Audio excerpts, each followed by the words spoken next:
But am I really able to become a xiangrui? Come to think about it, I didn't help much.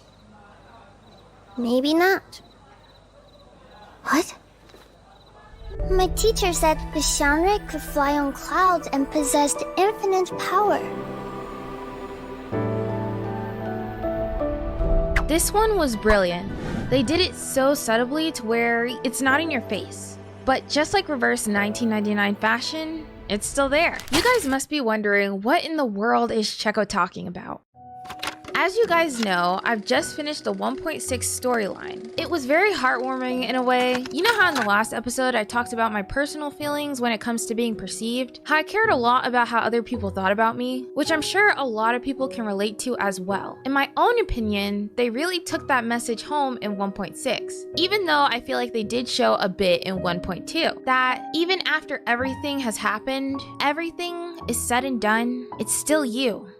You are still you. Also, there is another one that I will elaborate more on when we get there. So I think it's time to set the scene. This was another one where just starting it, I had no idea what it was going to be about and no idea what we were going to talk about. Let's be honest, after seeing the trailer, did you have any idea what this was going to be about? I was also a bit wary about playing a new character, Yenisei. I would describe her as very smart and confident. Her relationship to Beosmet is very much like a mother-daughter relationship in my eyes. Or like a fan and their idol in a way. She really does have a lot of respect for Beosmet, and it was really endearing to watch. Beosmet is blind, but really intelligent, and she's just a beautiful soul. She's determined to find this long-lost arcane skill. And even when the rest of her team is losing hope and wanted to turn back, she was very determined.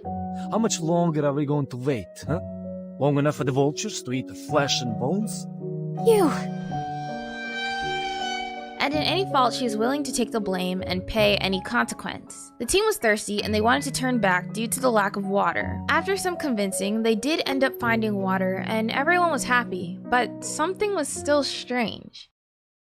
After the rest of the team drank water, excluding Yenisei and Beosmet, the team kept going on their journey, but weird things started happening, causing the crew to once again lose faith. At this point, they were all really upset, ready to take everything and leave Beosmet behind because there wouldn't be enough resources for everyone. And she was absolutely willing to do it. Yenisei, who's pretty much attached to her at the hip, obviously didn't want to leave her behind. However, the compass didn't work, and Yenisei's arcane ability was the only way for them to find their way back. I'm not gonna lie, this part made me really mad. Like, who wouldn't be mad? They're going to leave behind a blind woman in the mountains to eventually die.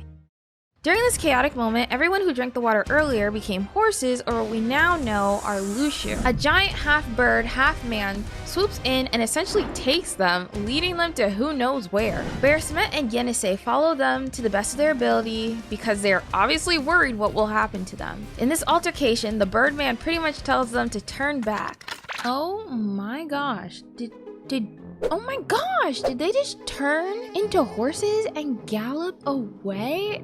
That is so unfortunate, you know, how they're just leaving all the resources behind.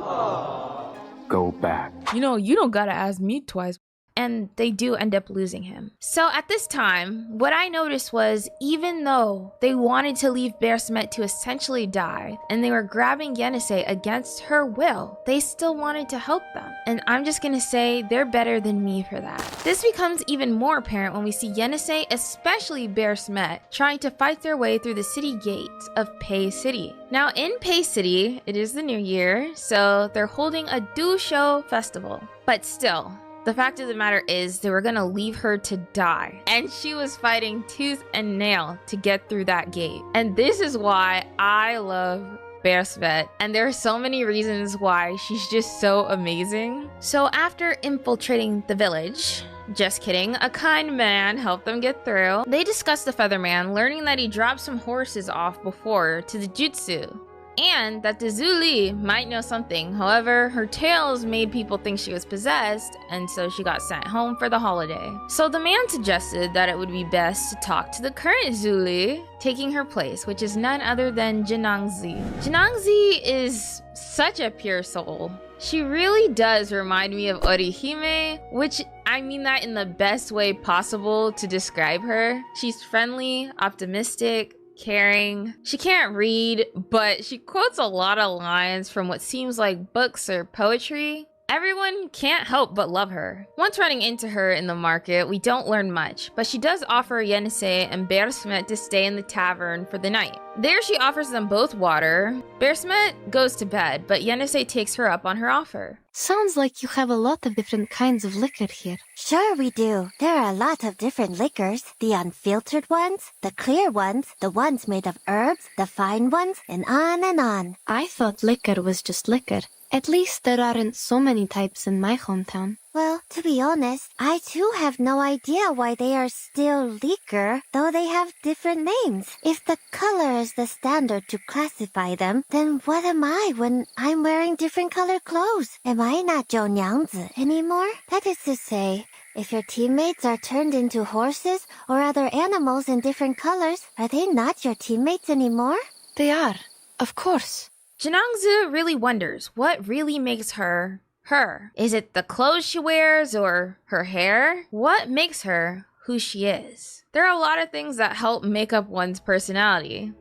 Earlier in life, I struggled a lot with self-esteem. A lot of people do. It's natural. But my sense of self would change, like a lot. Sometimes I wouldn't even know who I was at the time. But the funny thing is that life has a silly way of defaulting you back to who you really are. I don't know if that made any sense, but every time I felt lost or confused, I just always ended up remembering. That night, Yenisei is taken by the Featherman because she wasn't able to sleep. With the Featherman, she ends up becoming a Lushu, just like her teammate. We also learn that the Featherman, Getian, can read bones. That's how he knows Janangzu is the one turning everyone into Lushu. Whether intentional or not, her arcane skill is leaking into water. And not only that, but she is a Lushu herself. Getian is one of those characters that seems cold, but you can tell they have a really big heart. He might say that something isn't any of his business, but will still try to help anyway. And even after what has happened to his people, he still did his best to warn them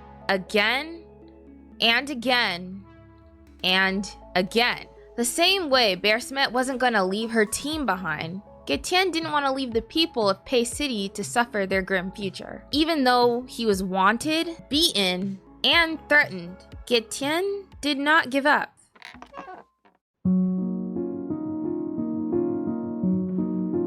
Janangzi had to tell the people the truth. Everything that has happened was because of her. I'm gonna keep bringing her up, but Blondie is such a timeless character. Both her and Janangzi, for different reasons, felt that it was better being what others wanted them to be. For Janangzi, she ended up doing more harm than good. That's why I couldn't help but feel bad for her. When people turned on her, I couldn't help but feel worse, especially when the dolls did nothing to help. In this story, there was no bad guy. Janangzi isn't cruel. She's not evil. She doesn't have a single bad bone in her body. No pun intended. At the time, I did scold her. She was a bit delulu, but all she was trying to do was live up to other people's expectations. She believed that doing something is better than doing nothing. But she ended up turning non-problems into problems.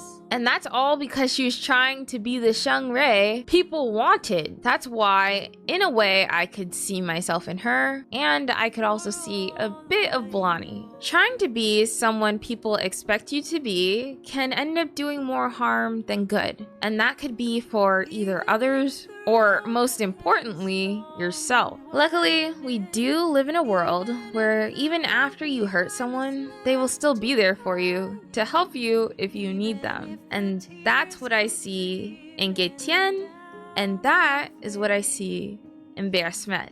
To be honest, it might seem a bit confusing, and I don't know if I explained it well, but this is what I saw out of the event. And even when I was playing it, I did mention it a couple times that, oh my gosh, this thing was happening. That's so cool. I thought it was really sweet, really cute. And even after everything has happened, everything is said and done, it's still you. You are still you. Junangsi, remember what you said to me last night? Liquor has many different names, but they're still liquor. You can put on many different clothes, but you will still be the same Junangsi. Likewise, whether you turn me into a horse, a donkey, or a lushu, I will still be the same Yenise. You don't have to force yourself to become the people's Zhangrei. I think it's only an unreachable symbol. What matters is that the Junangsi I know would do whatever she could to help others. That's just what the Zhangrei does, as far as I know. Even though some results turned out to be not so satisfying, your sincerity is as valuable as the Zhangrei itself. Just take a walk and I join you. Leave a trace and I follow. Make a wish and I make it come true. You give me an umbrella. And we're good friends now. I'll take care of you. Whoa.